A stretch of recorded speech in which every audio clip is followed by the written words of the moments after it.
There are few characters in the world of comics that have as impressive a rogues gallery as Batman. Ever since his first appearance in 1939's Detective Comics issue 27, the Dark Knight has come up against countless classic foes, from the likes of the Joker, Catwoman, the Penguin, Two-Face, Mr. Freeze, the Riddler, and Ra's al Ghul. However, there was a time when those writing the Batman comic books feared that the character lacked a villain that truly tested Batman in a physical standpoint, no one who could push him to his very limits in combat, as well as testing his mental strength. As such, in the early 1990s, DC Comics embarked on a mission to break and rebuild the Bat, creating an all-new antagonist with the sole purpose of outthinking and defeating the Caped Crusader in the form of Bane. Created by Chuck Dixon, Doug Moench and Graham Nolan, Bane has gone on to become one of Batman's most iconic villains, and his debut story, the 1993 event Batman Knightfall, remains one of the most instantly recognisable Batman moments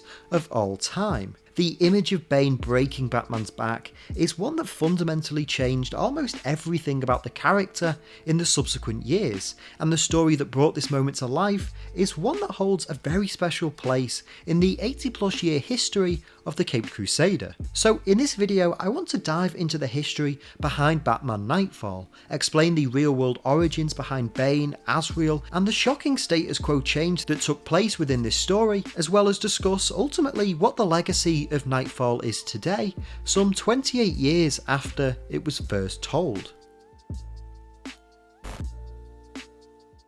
Before we continue though, just a quick reminder to leave a like on this video if you enjoy it, and subscribe to Owen Likes Comics so you don't miss out on any future videos.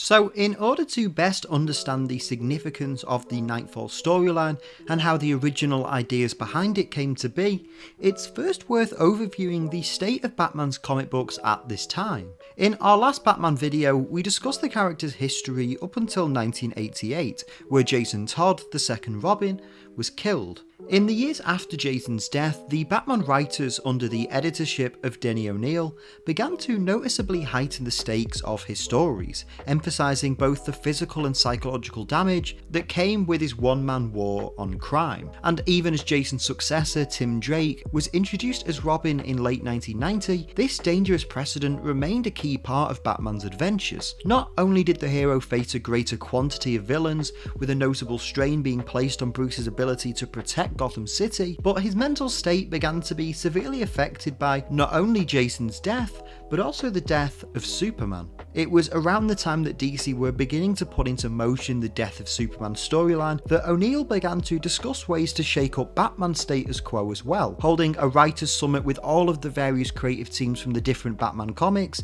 to try and come up with a shocking new twist for the character. The idea was to tell a story that demonstrated Batman's importance in the DC universe, and how Gotham and its characters would fare if the Caped Crusader was no longer around. The idea of putting Batman on the shelf was risky but promising, and would require a brand new villain who could realistically defeat Batman to the extent that Bruce Wayne would retire. The writers tasked with creating this new villain were Chuck Dixon and Doug Moench, who alongside artist Graham Nolan created a hulking adversary known as Bane, initially debuting in a standalone miniseries entitled Batman Vengeance of Bane from January 1993. In this series, Bane is introduced as an orphan raised in a Latin American prison, who grew up to become a merciless super soldier fueled by the drug venom, before breaking free and making his way to Gotham, attempting to do what no one else can, destroy the Bat and claim the city for himself. However, while Bane was to be the villain that would take Bruce Wayne out of action,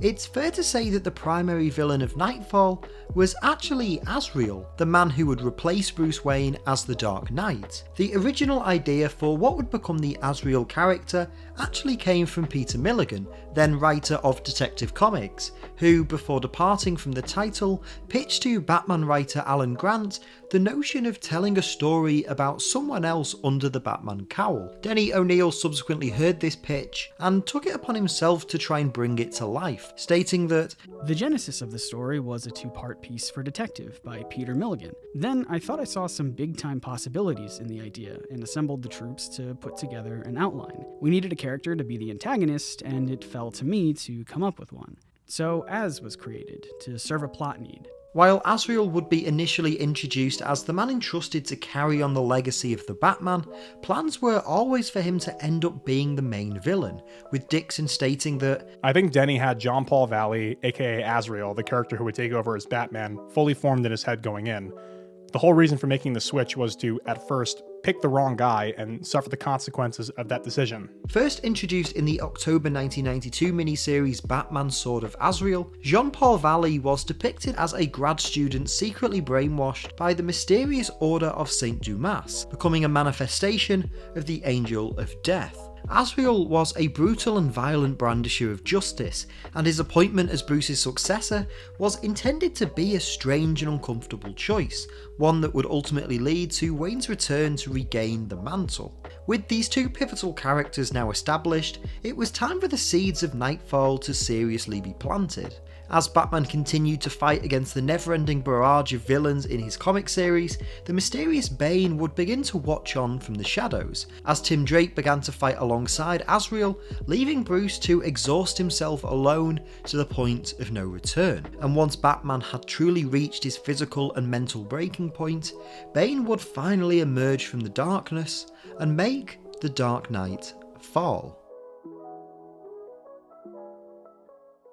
Knightfall officially began in the pages of Batman issue 491, as Bane orchestrates a breakout of Arkham Asylum and unleashes Gotham's most dangerous criminals onto the streets. Over the course of the next few issues, Batman vows to put all of his various villains back into Arkham, and despite Tim's insistence, chooses to do it without Robin's help, not wanting to put Tim Drake in the same danger as Jason Todd. As the issues progress and Batman begins to apprehend the various foes, he becomes noticeably weaker and weaker with each encounter, with a final confrontation with Joker and the Scarecrow ultimately pushing the Dark Knight to the edge. During this confrontation, you see, Batman is exposed to Scarecrow's fear gas, and as such is forced to relive the murder of Jason Todd. After Batman manages to overcome this and defeat the pair, he returns home physically and emotionally broken, only to discover that Bane is there waiting for him.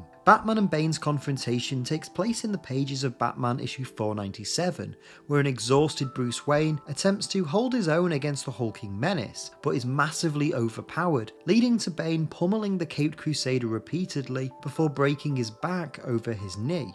With Batman now paralysed and unable to stop him, Bane and his henchmen take Bruce and throw him from the rooftop of a downtown Gotham building, symbolising his defeat for all to see and cementing Bane as the new self-proclaimed king of Gotham. Thankfully, Robin and Alfred are able to find Bruce's body before he dies and return him to the cave and attempt to treat his injuries.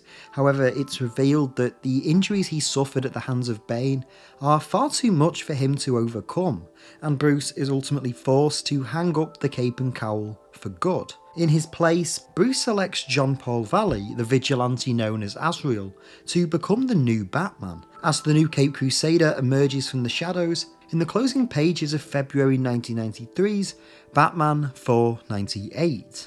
Azrael's ascension to the role of Batman marks the beginning of the Knight's Quest chapter of the story, as Jean Paul attempts to return order to Gotham City. Initially, it appears that he is a more than serviceable replacement for Bruce Wayne, teaming up with Robin to fight back against the rising crime wave that has emerged in the Caped Crusader's absence. However, it soon becomes apparent that all is not right with this new Batman, as Jean-Paul begins to display more violent and reckless tendencies than his predecessor. Not only does Jean-Paul prove to be a more violent and harsh Batman in the streets, but his mental state also begins to deteriorate once he adopts the cape and cowl, as he struggles to fight against his programming from the Order of Saint Dumas and the recurring ghost of his late father. Despite this though, Jean-Paul remained eager to assert himself as the true new Batman, and as such, against Bruce's wish, begins to target Bane, seeking to defeat the man who had broken his predecessor. The first encounter between Bane and this new Batman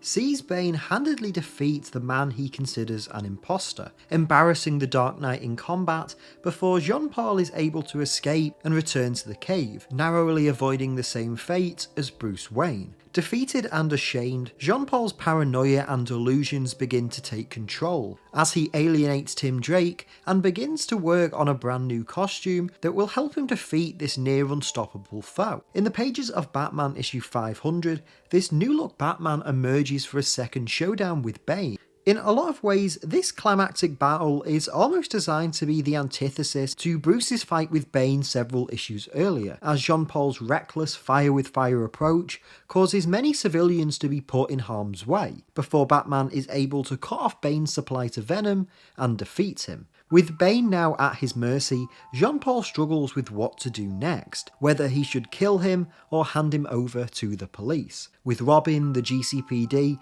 and the whole city watching on in horror, Bane taunts Batman to execute him. However, Jean-Paul eventually chooses to spare Bane's life, electing to instead let him rot in Blackgate Prison. With Bane now defeated, Jean-Paul cements himself as the true protector of Gotham City. However, just as many hoped that this moment would be the heroic turn that this new Batman needed, it actually turned out to be the complete opposite, setting in motion the chain of events that would lead to Night's End and the return of Bruce Wayne. Following the events of Batman issue 500, Jean-Paul Valley would only descend further into villainy, with his brutal and violent form of justice being legitimised by his defeat of Bane. As such, in the following issues, Batman began to become even more unforgiving and violent towards his foes, going as far as to seriously injuring common thugs with his high-tech gadgets and leaving them beaten almost to death. Valley's violent crusade against crime also put him at odds with many notable Batman characters, such as Robin, Nightwing and Commissioner Gordon, who all begin to fear and distrust the new Caped Crusader. These concerns were realised in Batman issue 508, where he hunts down the serial killer Abattoir. You see, after Jean-Paul finally apprehends the criminal, he reveals that he's keeping a prisoner hostage in a secret torture chamber, and instead of interrogating him in an attempt to gain the prisoner's whereabouts, he instead lets Abattoir fall to his death. Tim Drake watches this unfold from afar in shock and disgust, realising that Azrael has now broken Batman's most vital rule, and as such, he sets about bringing Bruce Wayne back to retake the cape and cowl. Following the injuries he suffered at the hands of Bane, Bruce had left Gotham behind in an attempt to search for two missing people, Tim Drake's father Jack Drake and Dr. Chandra Kinsolving, the physiotherapist who was attempting to treat his broken spine. Bruce's search for the missing pair takes him around the globe before he finally discovers them both being held captive in England by Kinsolving's adopted brother, Benedict Asp.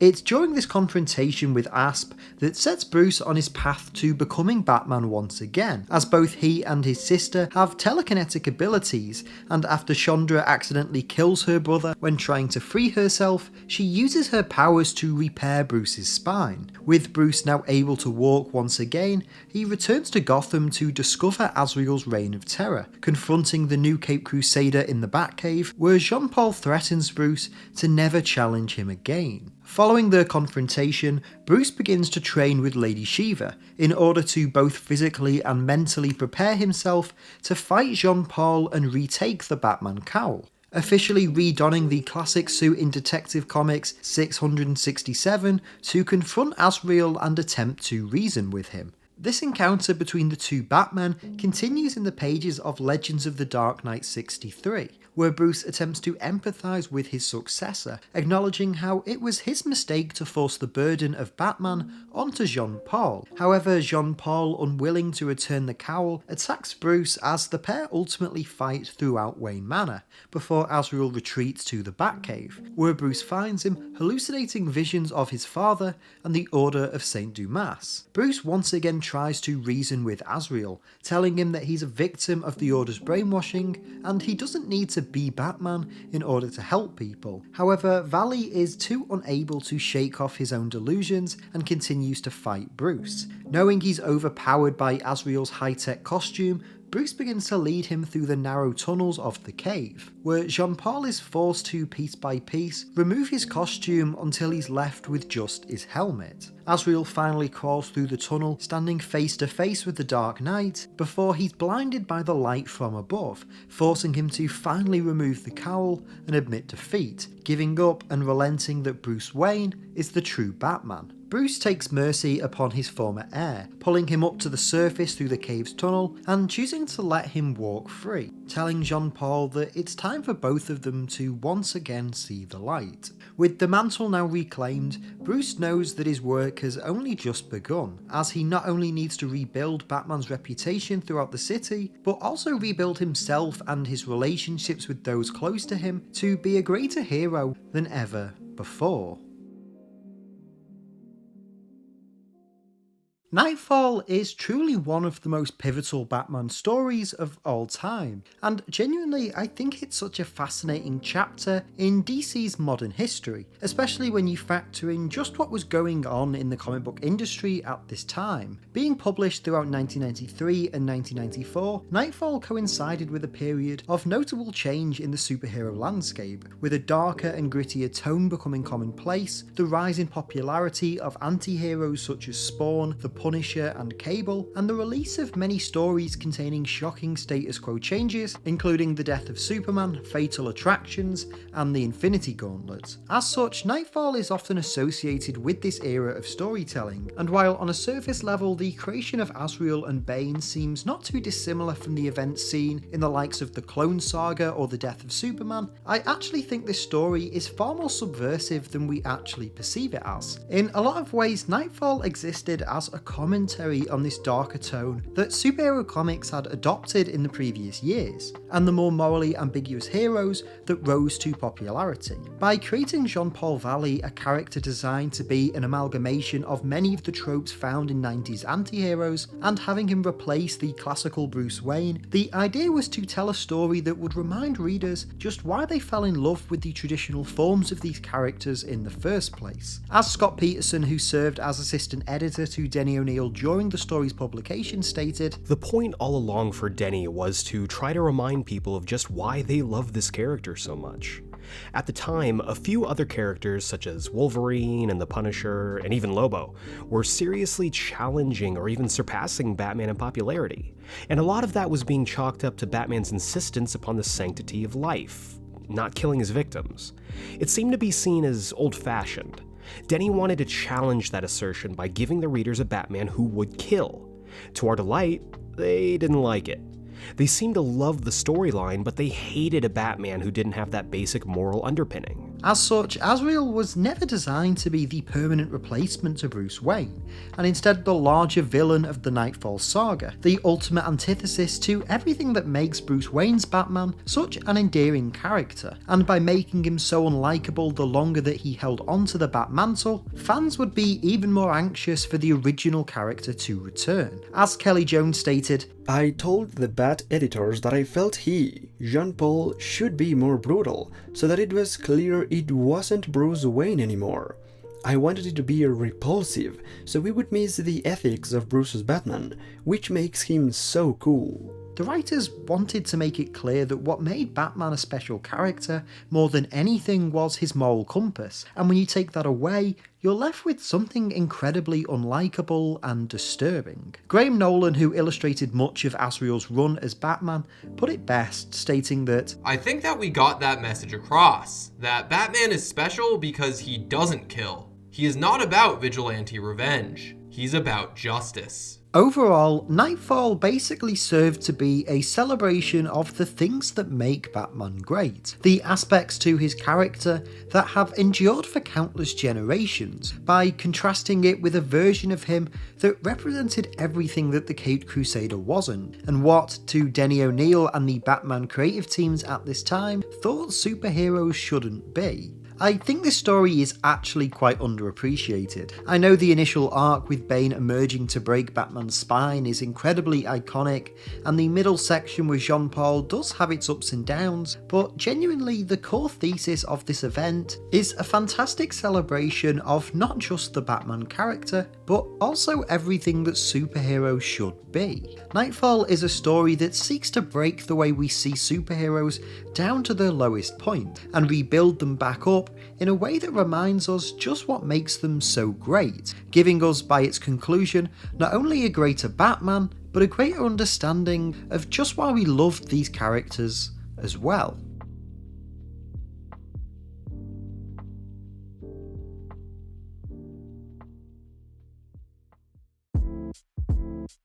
Hey everyone, thank you so much for watching today's video. I hope you enjoyed it. If you did, please make sure to leave a like on the video and leave a comment down below as well. Let me know your thoughts on everything we talked about in today's video. I can't wait to hear what you have to say as always.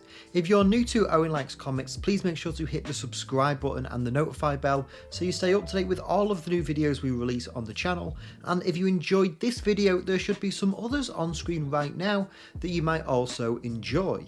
If you want to help support the channel and help me make more videos, you can do so at patreon.com/OwenLikesComics. And if you want some more of me, you can follow me on Twitter and Instagram just at OwenLikesComics. But that's all for this video. Again, thank you all so much for watching, and I'll see you next time. So until then, take care and keep reading.